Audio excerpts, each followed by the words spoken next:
Blue milk. Now we know where it comes from.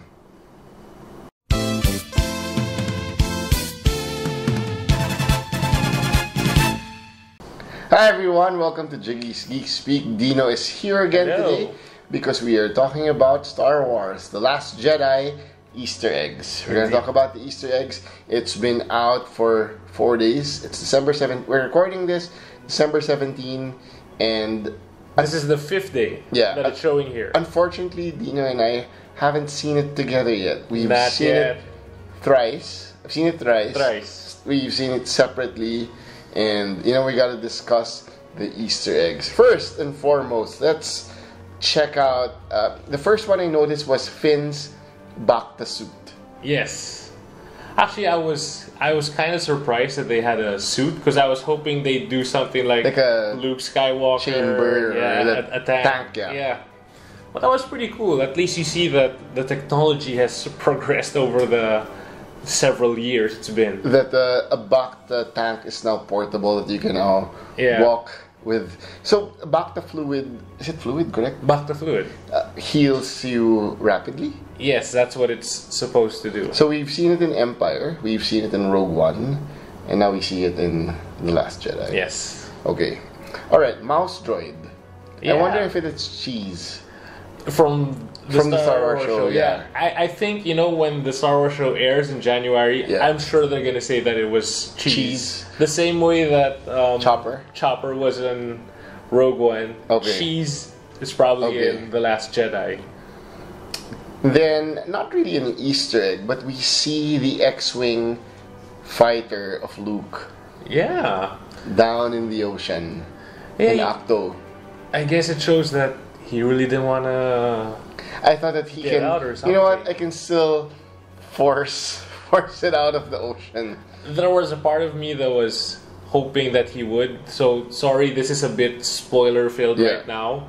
But, you know, towards the end, I was like, maybe he fished it out of the ocean or something. And he flew to Crete. Wait. We also have in Acto Island, I wasn't sure if you noticed it. I may be wrong, but please confirm to us if you saw it also. Luke had memorabilia in his room, in his tiny room. He had a compass. Yeah. But was it one of those communicators that he uses to talk to 3PO? On New Hope, yeah. I'm actually not so sure because it was so quick. It was very quick. That you can't really absorb what's there and what's not. Yeah. Because, I mean, when you're watching in the cinema, it's just like 2 seconds or even less. So you can't really get a good idea of what's there and what's not. But did you see this sort of Loch Ness monster? When Rey's going up. Yeah, that was pretty cool. That was pretty cool also. And then finally, we see blue milk. Yes. From alien cows? Actually, I do remember reading somewhere that there's more than one source of blue milk. Okay. Because when you think about it, when you first see it, Luke is in Tatooine. Yeah. And I can't imagine how it would have gotten from Acto to Tatooine to their table. Yeah. So I'm sure there are other sources of blue milk, but I love how it always comes up. I like how Luke, the camera did a close up on his face, and then he was happy to drink the... Yeah, like it's the most normal thing in the world. Yep. Yeah, blue milk, it's my everyday drink. And then we have to go now to the Supremacy. Supreme Leader Snoke's Star Destroyer. And Force Lightning, he has it. Yes, he does. Yeah. But you know what? So this is still kind of in the spoiler region. Yep. I still want to know how he becomes Supreme Leader Snoke. I need to know his identity. Because Force Lightning, who taught him? I don't think Darth Vader could have taught him. So a lot of people really do have questions on Snoke. Spoiler alert, we've said it before. He's dead now. I know. I mean, when it happened, it was so surreal or something. You're like, what? But people cheered in our audience. Did they in yours? I'm not so sure because I was so shocked that it had happened. I thought that certain theories that Kylo Ren and Rey would join forces together in the end. Yeah. And they'd start a new order or whatever. But Rian Johnson really just veered away from traditional Star Wars. And I read in an article that Rian Johnson hops on a land speeder, goes, breaks the fence, and then just drives through the wilderness. Like a different direction for Star Wars. Because the thing about Snoke is the build-up in The Force Awakens was huge. That you thought he was this really big, intimidating guy, and apparently he's not that much taller than Kylo Ren or Rey. Yeah. And going back to your point about Rian Johnson, I kind of feel like it was necessary for him to do some of these things so that when Episode 9 comes along, you have a fresh slate. Yeah. Because a lot of the characters won't be there. Jonty was telling me that JJ asked Ryan to give inputs for Force Awakens. Oh, okay. And then vice versa. Yeah. Ryan asked JJ. So I think they're just gonna help each other out for Episode 9. Well, that's good. And JJ did get asked to direct Episode 8, but he turned it down, which he later on regretted. Okay. Other Easter eggs.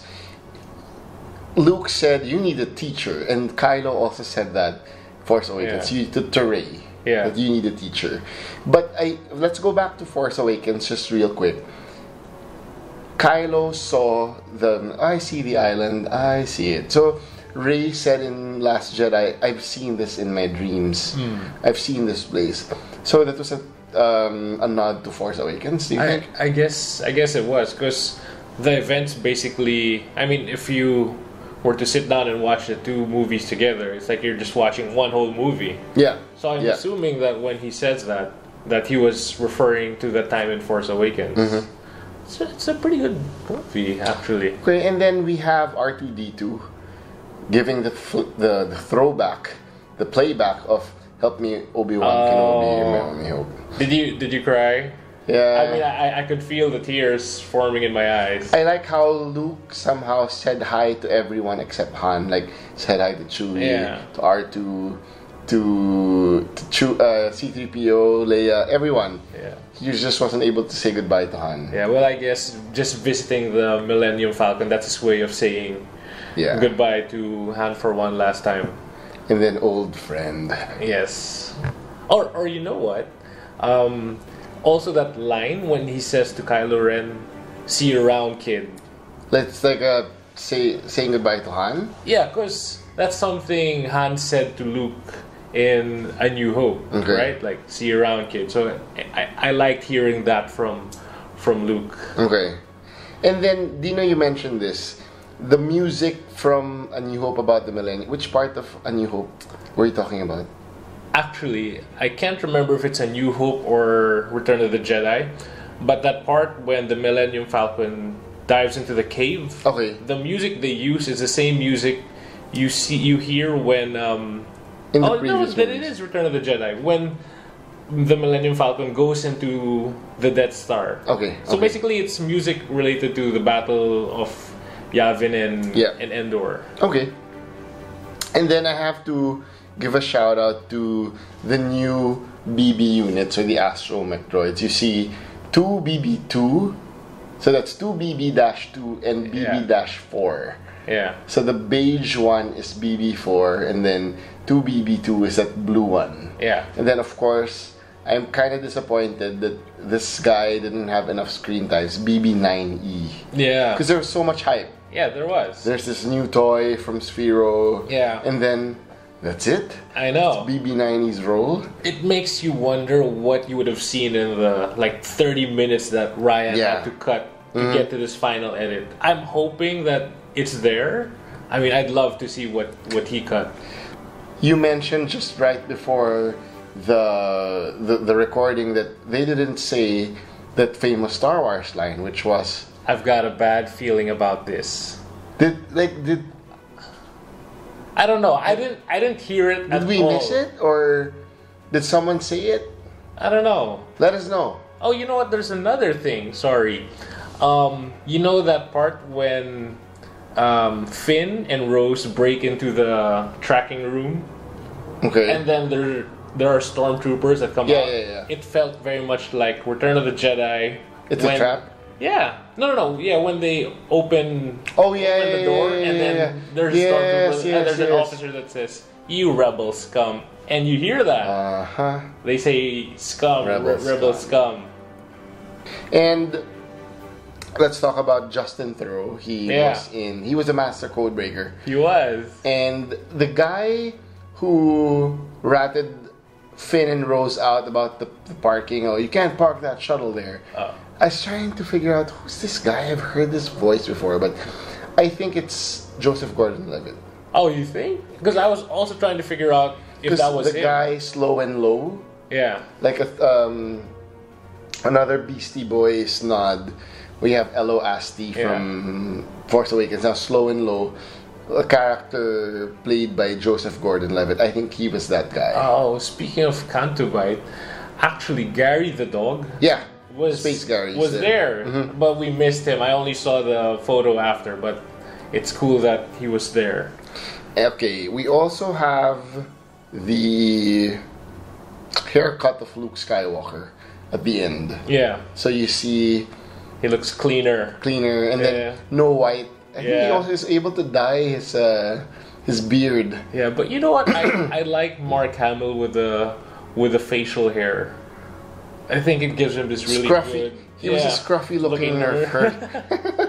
And you know, it makes him look very Obi-Wan Kenobi in Ben Kenobi rather in New Hope, like this old wise teacher. And you can teach. I'm glad that they gave a nice shot of his green lightsaber. Oh yeah, it's actually the one. Yeah. I see you've constructed your own lightsaber. So the parallelism to Return of the Jedi. We'll go to that now. Elevator scene going up. Yeah, and even the dialogue when Rey tells Kylo, I sense the confusion. The conflict? The conflict in you. It was very much like when Luke and Vader were talking.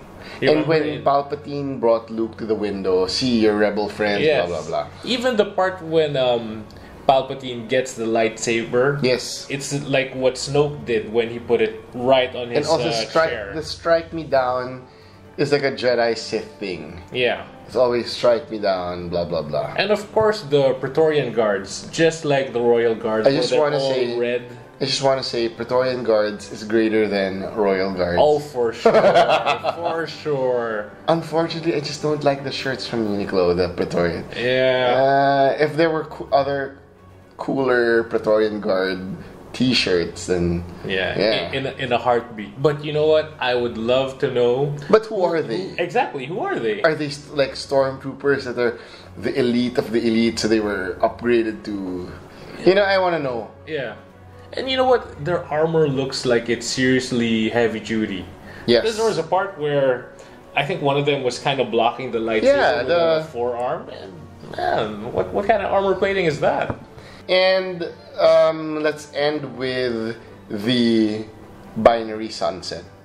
And Luke, I checked New Hope. So Luke, if you're facing the screen, he's looking towards your right. Yeah, but this time he's looking at the screen. He's looking towards the left. In both scenes, I love that scene. But you know, going back to A New Hope, we have to talk about Princess Leia. Yep, that's why she's here. Yes, because the first time that you see her again after she wakes up, she's in all white, and she has that. She stuns Poe. So spoiler, obviously, you should have seen it by now. So it's similar to A New Hope. That first time you see her, she's in this white dress and then stuns. She gets stunned. Yeah, but she stuns. She fires first, right, and then she gets stunned after. So it felt very similar to the first time you see her. But since we're talking about Princess Leia, also the part where the TIE silencer drops by the cruiser. Oh yeah. So it's similar to Empire Strikes Back. The transition of crossfade. Yeah. So Leia to Kylo, Kylo to Leia. It's like Luke to Vader, Vader to Luke. Yeah. That was a really good scene. And you know, I felt sad every time I saw Leia. I know, and when I saw in the end for our princess, that broke my heart. Okay, so those are our Easter eggs for Star Wars: The Last Jedi. I'm sure we missed out on. I'm sure we missed a lot. Do let us know what we missed out in the comment section below, and if you haven't subscribed to Jiggy's Geek Speak yet, please do subscribe. And for that, this has been Jiggy Cruz, and thank you again to Mr. Dino Araullo for lending the Leia Pop for this episode. And yeah, we'll see you next time, and may the Force be with you. Bye. Bye.